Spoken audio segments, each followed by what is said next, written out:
The space station floated in the middle of nowhere.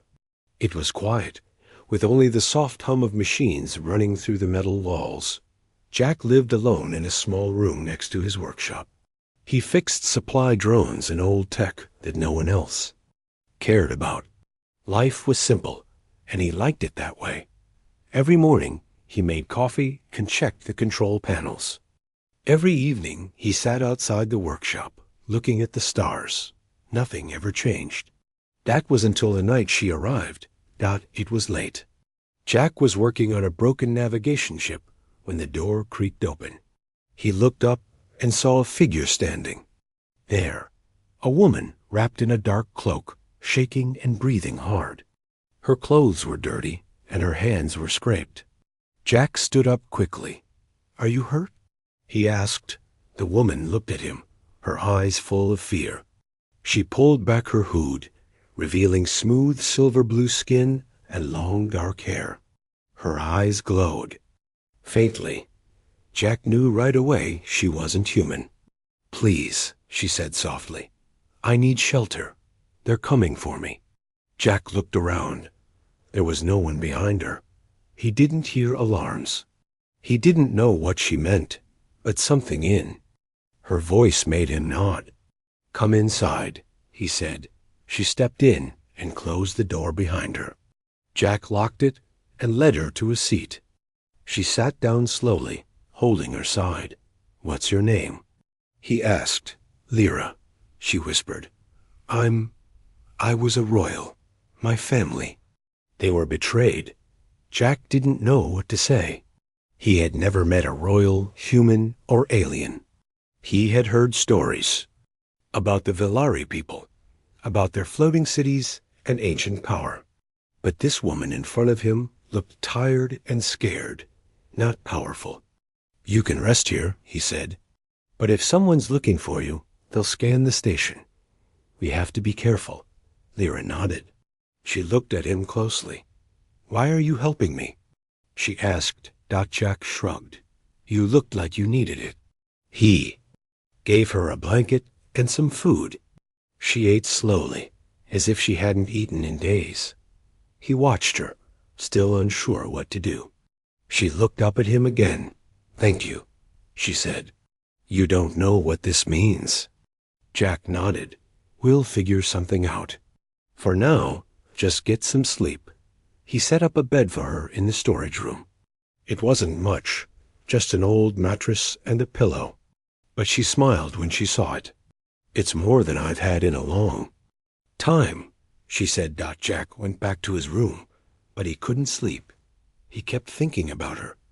Who was chasing her? What had happened to her people? Was he in danger now? But deep inside, he felt calm. He had done the right thing. The next morning, Jack woke up early. He made extra coffee and some food. When he checked the storage room, Lyra was already awake. She stood near the window, looking at the stars. "Do you miss your home?" he asked. She turned to him. "Every moment, but it's gone now." They sat down together and ate. She told him more about her past. Her family had ruled a peaceful kingdom. Then came the betrayal. A rival clan attacked. Her parents were killed.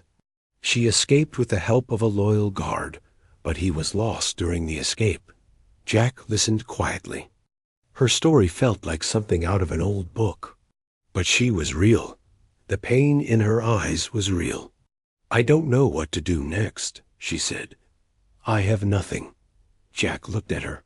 "You have time to rest, and you're not alone." She smiled again, just a little. It was the first time he saw her smile. "You are kind," she said. Jack laughed. "I'm just a guy who fixes things. Sometimes that's all the galaxy needs." The next few days passed quietly. Jack helped Lyra hide from the scanners. He gave her work clothes and taught her how to pretend to be a mechanic. She was smart and learned fast. She helped him fix some of the drones. She had steady hands and a sharp mind. They worked side by side in the small workshop. Sometimes they talked. Sometimes they just listened to the machines. Jack started to enjoy her company. One night, they sat outside again. The stars were bright. Lyra looked up. Back home, we had a sky like this. My mother used to tell me the stars watched over us. Jack looked up too. Maybe they still do. She turned to him. Do you believe that? Jack thought for a moment. I believe good people find each other, even in the dark. She didn't say anything, but her eyes were wet. That night, Lyra slept without fear. And Jack, for the first time in a long time, felt like he was part of something bigger, something worth protecting. But deep in space, someone was still looking for her. And peace would not last forever. Asterisk Lyra stayed hidden in the small room behind Jack's workshop. It was dark and quiet, with only the soft sound of machines nearby. She did not complain. Every day she helped Jack clean tools, fix broken wires, or sort old parts. She moved carefully, always watching the door, afraid someone might come. Jack tried to make her feel safe. He brought her books, food, and music. Sometimes they talked. Other times, they just sat together. It was strange for both of them, but also peaceful. One evening, while working on a damaged hoverboard, Jack asked, Did you ever think you'd end up here? Lyra looked at the metal walls. No, she said. I thought I would be a leader. I trained to speak to crowds, to make hard choices, but I never learned how to hide. Jack nodded. I never thought I'd be fixing junk in the middle of space. Life's full of surprises. Lyra smiled, just a little. Yours was a quiet life. You chose it? He thought for a moment. After the war, I didn't want to fight anymore. I just wanted peace, so I came here. No one bothers me. Until you. She looked down. I'm sorry. Jack shook his head. Don't be. You're not a bother. I just meant you changed things. In a good way. Lyra was quiet after that, but she didn't stop smiling. The next day, Lyra woke up early. She had been thinking all night. She didn't want to be weak. She wanted to help. So she went to Jack and asked, Can you teach me more about your machines? Jack raised an eyebrow. You sure? She nodded. I'm tired of hiding. I want to do something useful. Jack handed her a datapad. All right then. Lesson 1. How to fix a power relay. She learned fast. In just a few days, she could open a broken panel, find the problem, and replace parts without help. Jack was impressed. She had a sharp mind and steady hands. You're good at this, he said one afternoon. I had to learn fast back home, she replied. My tutors trained me to solve problems, just not this kind. She began to enjoy the work. Fixing things gave her focus. It helped her forget her pain, even for a little while. At night, she still had nightmares, flashes of fire, screams, running through dark halls. But during the day, she found peace in the workshop. One evening, while they worked on a small scout drone, Jack said, If someone came for you, what would you do? Lyra looked at him. I'd run, but not forever. One day I'll fight back. I have to. For my people. Jack nodded slowly. I'll help if I can. Lyra looked surprised. You would do that for me? I don't like bullies, he said. And I don't like seeing good people hunted. She touched his hand gently. Thank you, Jack. That night, something changed between them. They sat closer. They spoke more openly. Lyra told him about her family, her mother, strong and wise, her father, kind but strict. She spoke of the palace gardens, the floating cities, and the music that echoed through the stars. Jack listened with quiet wonder. He had never known such beauty. He had only known machines, battles, and silence. Do you miss them? He asked. Every day, she said. But I'm still here, and while I live, I will honor them. The next morning, Jack found her outside, staring at the sunrise through a small window. "Do you think they'll come?" she asked. "Maybe," he said honestly. "But if they do, we'll be ready." They spent the day building a scanner. It was a small device that could detect unknown ships in nearby space. Jack showed Lyra how to read the signals. She memorized the codes quickly. Later that evening, they received a strange signal. It was weak, but real. Lyra frowned. "It's Velari code, old code." Jack checked the screen. "It's coming from a cargo ship. Not close, but near enough to worry." Lyra's hands shook. "They're searching. They're close." Jack stood up. "We have time. We'll make a plan." She looked at him. "I don't want you to get hurt." He smiled. "Too late. I care about you now. I'm in this with you." Tears filled her eyes, but she didn't let them fall. Instead, she stood tall. "Then let's get ready." The workshop turned into a small command center. Jack updated the locks, hid backup supplies, and built a trapdoor under the floor. Lyra packed small kits with tools, maps, and food. They worked into the night, side by side. No fear, just purpose. As they finished, Jack looked at her. "You're not just a royal. You're a fighter." She smiled. "I'm learning from the best." Outside the station, stars continued to shine. But somewhere beyond them, danger moved closer. Still, inside the workshop, two people prepared not just to hide, but to stand together. Lyra woke up early again. The station was still quiet. Only the soft sound of machines and Jack's low voice came from the workshop. He was already working. She wrapped herself in a light blanket and joined him. "Morning," Jack said, not looking up from the small drone he was fixing. "Morning," Lyra replied. They worked side by side for a while. Lyra passed him tools, checked wires, and cleaned panels. The silence between them was comfortable. They had learned to work as a team. Later that day, they shared a meal in the back room. Jack made a simple stew. Lyra tasted it and smiled. "It's better than palace food," she said.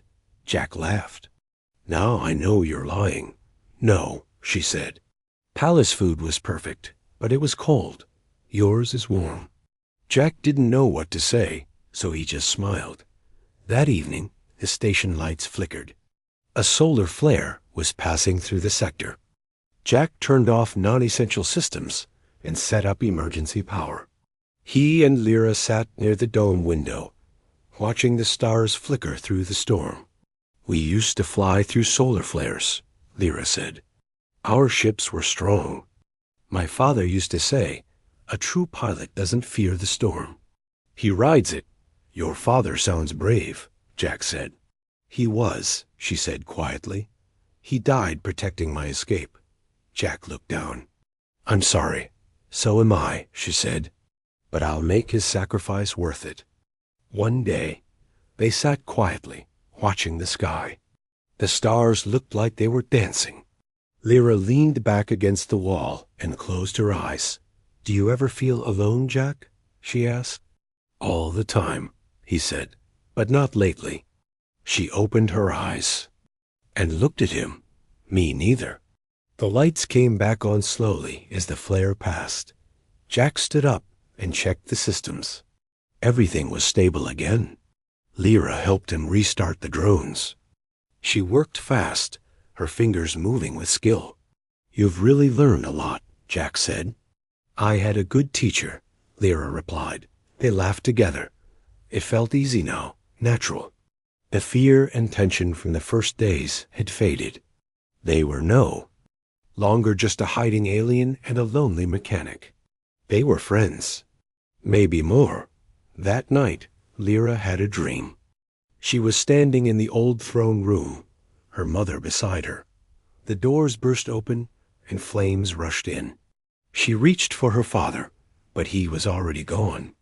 Then everything turned to smoke. She woke up crying. Jack was there, kneeling beside her. "It's okay," he said softly. You're safe.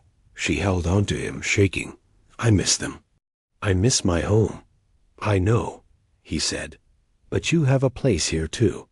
She pulled back and looked at him. Why are you always so kind to me? Jack looked down.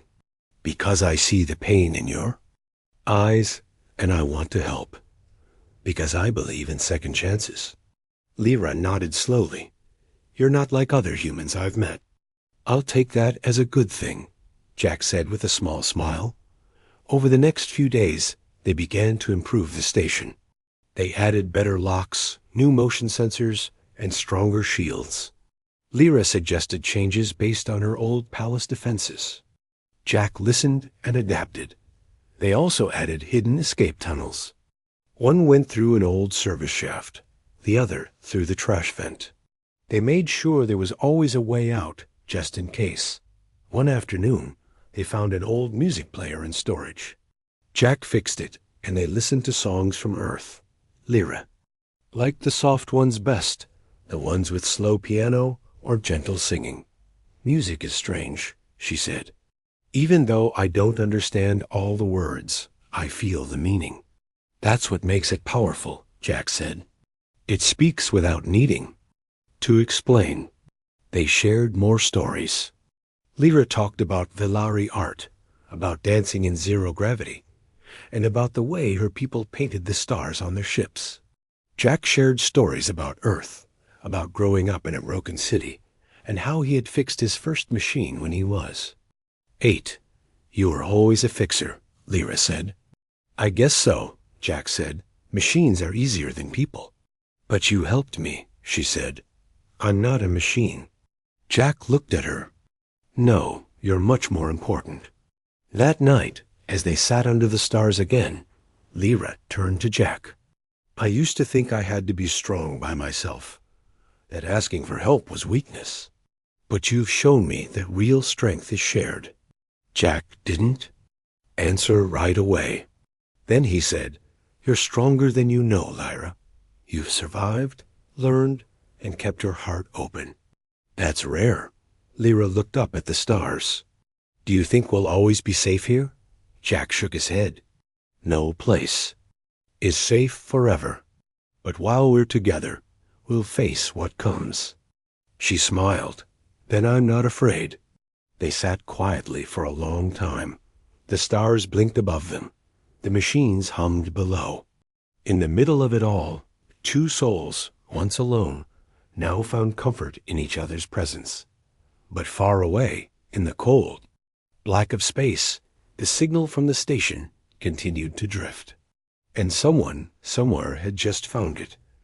The days passed quickly, but peace never lasted long in space. One morning, the station scanner beeped. Jack walked over and checked. The screen. A ship had entered the outer zone. It was small, fast, and not sending a clear ID code. Lyra stood behind him, watching. Her face went pale. That's not a trader, she said quietly. Jack nodded. It's a bounty hunter, or worse. He turned off the scanner's alert so no one else would notice. Then he looked at her. We need to act now.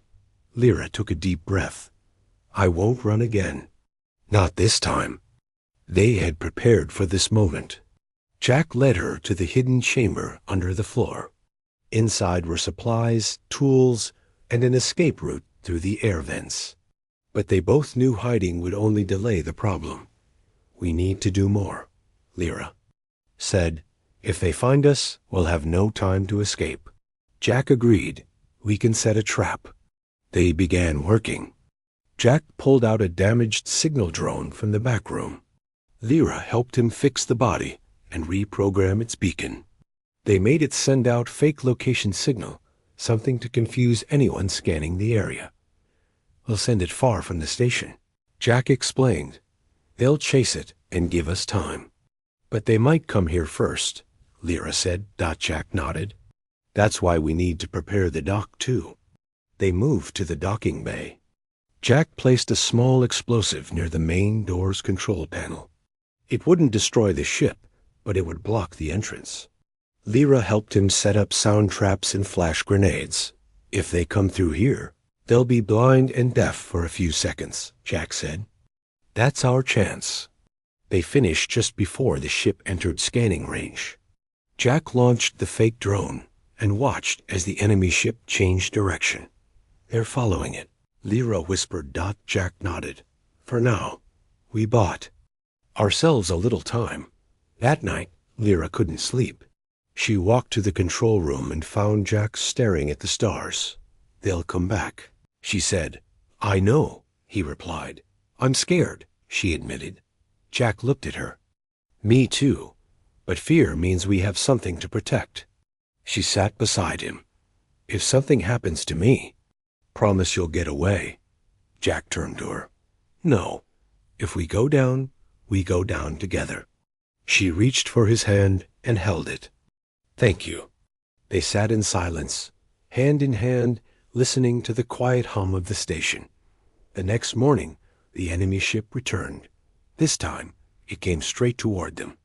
The fake signals had failed. Jack and Lyra ran to the control panel. They're docking, Jack said.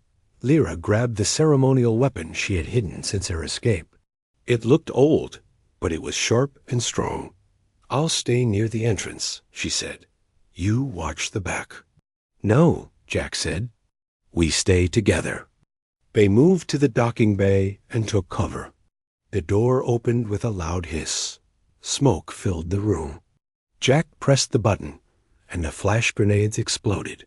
A loud bang echoed through the station. 3 figures rushed in through the smoke. They wore black suits and helmets.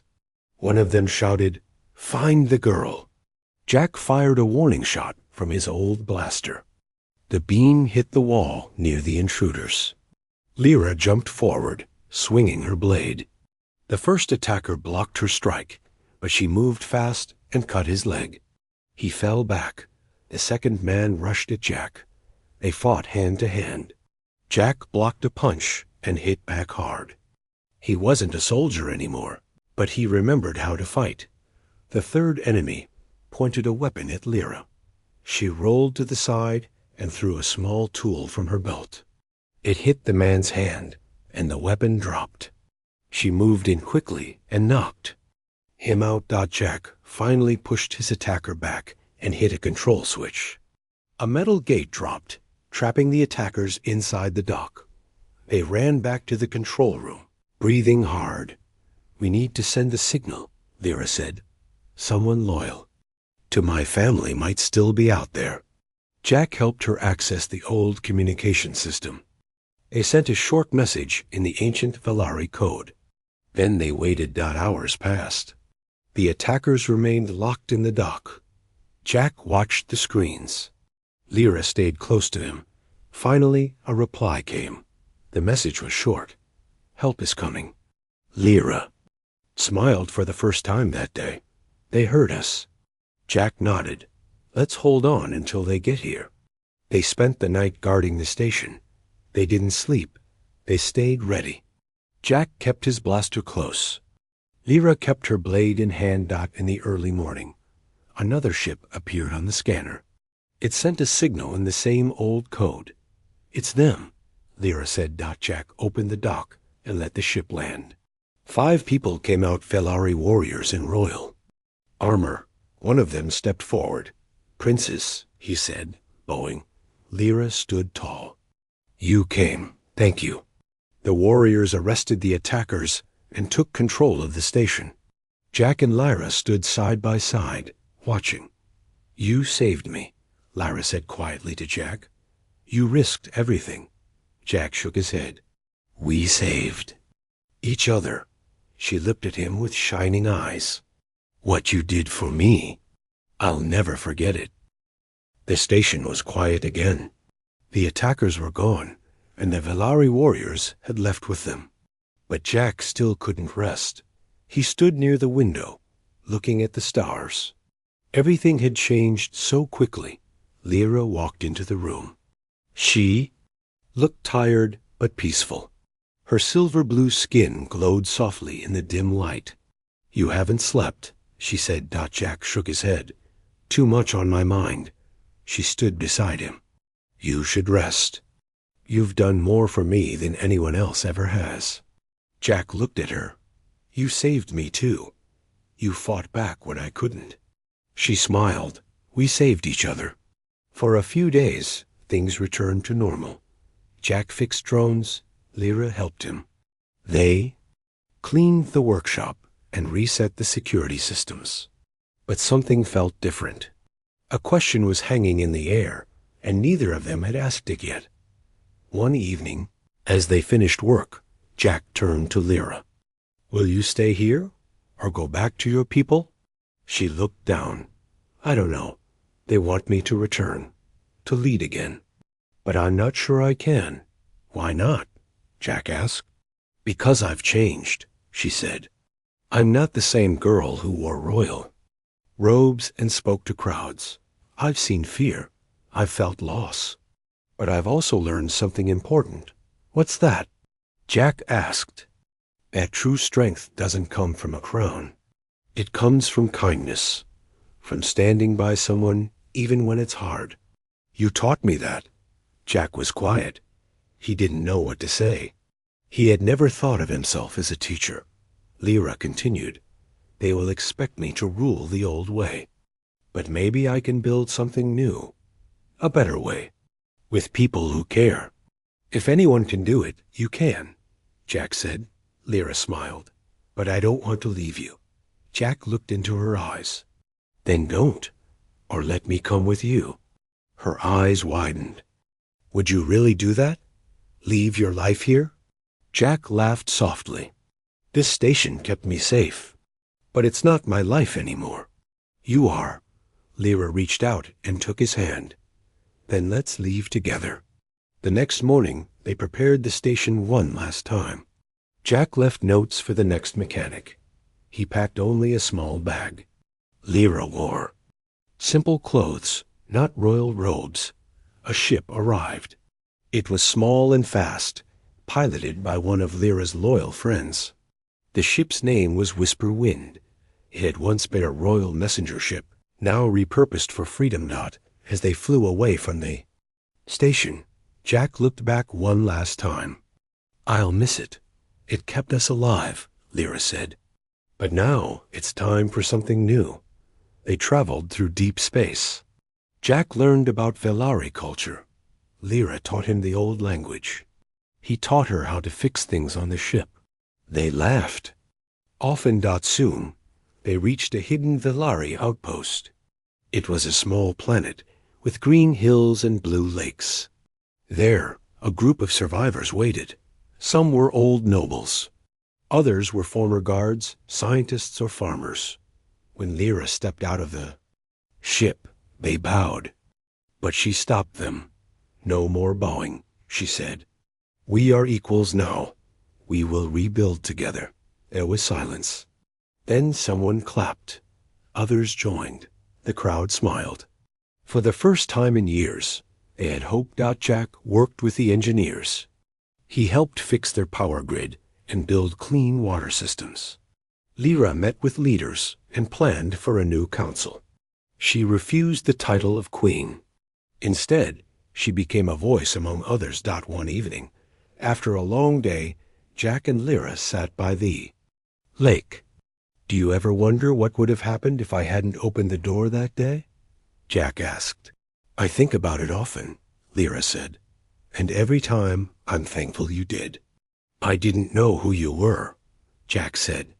You were just someone in trouble, and you were just someone with a kind heart, Lyra said. They looked at the stars. So far from where they started, yet together. What I did for you, Jack said softly, was nothing special. No, Lyra said.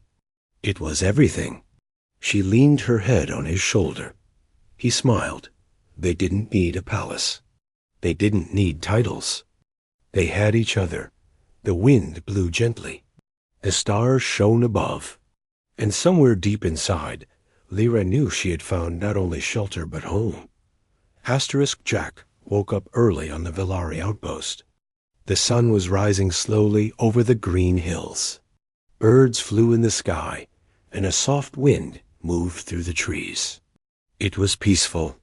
He stepped outside and walked to the small workshop they had built. Lyra was already there. She was fixing a broken device, her hands steady and focused. Jack smiled as he watched her. "You're getting better at that," he said. Lyra looked up and smiled. "I had a good teacher." They laughed. It had become a daily part of life, working, helping others, and building something new. The people on the outpost trusted Lyra. She listened to them, cared for them, and never acted like she was above them. Jack was proud of her. She had changed, and so had he. He was no longer just a quiet mechanic. He was someone who mattered. Later that day, a meeting was held in the main hall. The people sat in a large circle.